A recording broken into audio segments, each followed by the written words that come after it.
Hello' students, লৈ আহিছোঁ আজি হৈ যোৱা HS ছেকেণ্ড ইয়াৰৰ এমাইল এছামিছৰ কুৱেশ্যন পেপাৰখন লৈ। এমাইল এছামিছত মই তোমালোকক কমন দিয়া সম্পূৰ্ণ গ্ৰামাৰ খণ্ডৰ লগতে ৰচনাখনো তোমালোকৰ কমন পৰিছে। মুঠতে মই ভিডিঅ'ত যিখিনি বস্তু দিছিলোঁ তাৰ প্ৰায়বোৰেই আহিছে। আশা কৰিছোঁ তোমালোকৰ পৰীক্ষা নিশ্চয় ভাল হৈছে। আহা তেতিয়াহ'লে পলম নকৰি ভিডিঅ'টো আৰম্ভ কৰোঁ। এতিয়া মই তোমালোকক কুৱেশ্যন পেপাৰখন দেখুৱাই যাম।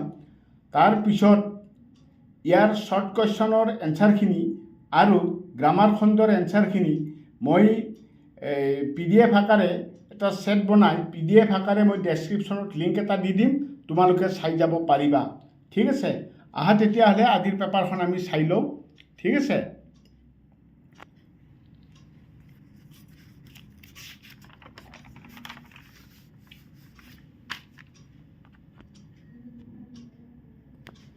প্ৰথমতে তলৰ যিকোনো 7টা প্ৰশ্নৰ উত্তৰ লিখা।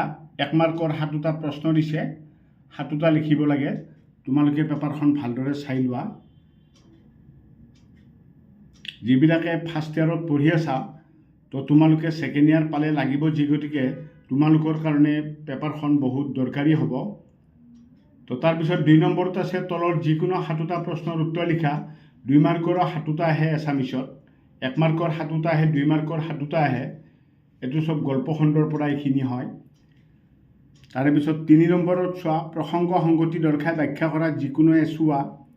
ব্যাখ্যা কৰা 3টা আছে, তাৰ যিকোনো এটা লিখিব লাগে। 4 নম্বৰত চোৱা যিকোনো 2টা প্ৰশ্নৰ উত্তৰ লিখা। এইটো লং কুৱেশ্যন হয়, 5 মাৰ্কৰ। একোটাত 5 হৈ থাকে, 10 মাৰ্ক আছে, 2টা লিখিব লাগে। নাম্বাৰ 5ত চোৱা তলৰ যিকোনো 5টা প্ৰশ্নৰ উত্তৰ কৰা। এইটো কবিতা খণ্ডৰ পৰা 5টা শ্বৰ্ট কুৱেশ্যন দিছে 1 মাৰ্কৰ। ঠিক আছে, এইখিনিৰ এনচাৰো মই তোমালোকে PDFত পাই যাবা। শ্বৰ্ট কুৱেশ্যনখিনিৰ এনচাৰবিলাক তোমালোকে পাই যাবা গ্ৰামাৰৰ লগতে। নেক্সটটো চাই লোৱা। নাম্বাৰ 6ত চোৱা যিকোনো 5টা প্ৰশ্নৰ উত্তৰ লিখা। একোটাত 2কে আছে, 10 মাৰ্ক থাকিব। কবিতাৰ পৰা 2 নম্বৰৰ কুৱেশ্যন 5টা আহে। 7ত চাই যোৱা প্ৰসংগ সংগতি দৰ্শাই ব্যাখ্যা কৰা। ব্যাখ্যা কৰাত থাকিব তোমালোকৰ 4 মাৰ্কছ। কবিতাৰ পৰা ব্যাখ্যা দিয়া এটা, 3টা থাকিব, তাৰ এটা লিখিব লাগে।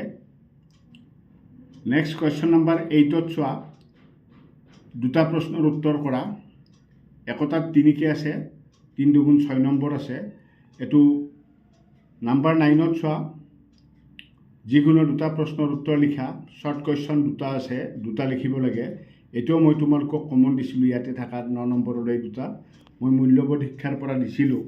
কৈশোৰ কাল আৰু মূল্যবোধ শিক্ষাৰ পৰা কি কি আহে মই দিছিলোঁ, চাব সেইটো। তাৰে পিছত যিকোনো 2টা প্ৰশ্নৰ উত্তৰ লিখা, এইটো চোৱা। নাম্বাৰ 11টো চোৱা। তাৰে পিছত 12ৰ পৰা গ্ৰামাৰ খণ্ড হ'ল এইটো। তদ্ধিত প্ৰত্যয় কাক বোলে 4টা উদাহৰণ। তদ্ধিত প্ৰত্যয় কাক বোলে 4টা উদাহৰণ সহ ভাঙি দেখুওৱা। এইটোও মই দিছিলোঁ তোমালোকক। ক্ৰিয়া বিভক্তি কাক বোলে এইটোও দিছিলোঁ, জতুৱা ঠাঁচটোও দিছিলোঁ।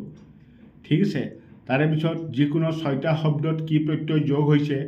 ডাইৰেক্ট মই দিয়া 6টা শব্দই আছে, এতিয়া মই পতিয়ন দিছিলোঁ তোমালোকক, নদিয়াল দিছিলোঁ, ৰান্ধন দিছিলোঁ, নগৰীয়া আছিল, খেলুৱৈ আছিল। ঠিক আছে, এইকেইটাও আমাৰ কমন আছিলে। 14 নম্বৰত যদি আমি চাব যাওঁ, একোটাকৈ বাক্য ৰচনা কৰা। বাক্য ৰচনাগত আমাৰ কমন আছিলে 8 মাৰ্কটো। ৰচনাখন 15 নম্বৰত যে ৰচনা আছে, ৰচনাখনো আছিল আমাৰ কমন আছিলে। আজি তোমাৰ প্ৰিয় গ্ৰন্থখন আছিলে খ নম্বৰৰখন, তো এইখন কমন আছিলে।